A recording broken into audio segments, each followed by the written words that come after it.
नमस्ते, मेरा नाम सोनाक्षी मुले है, मैं सीहोर की रहने वाली हूँ। मैं एक नेशनल फुटबॉल प्लेयर हूँ।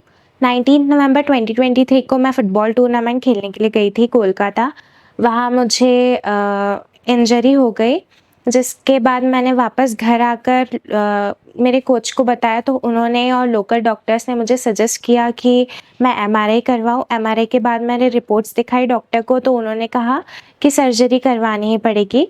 उसके बाद उन्होंने ही मुझे डॉक्टर.S.K गुप्ता का गैलेक्सी हॉस्पिटल का एड्रेस दिया। फिर मैं इधर आई, उनका अपॉइंटमेंट लेके उन्होंने मुझे बहुत अच्छे से एक्सप्लेन किया कि मेरी इंजरी है क्या आखिर, मुझे कहाँ इंजरी है, क्या प्रॉब्लम है। मुझे कंप्लीट ACL टियर था, जिसकी वजह से मुझे सर्जरी करवाना कंपल्सरी था। स्टाफ पूरा बहुत सपोर्टिव है।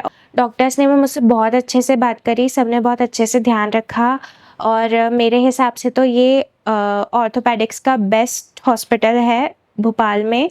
सो आई 100% recommend you. Good experience. I am totally satisfied with it. Thank you.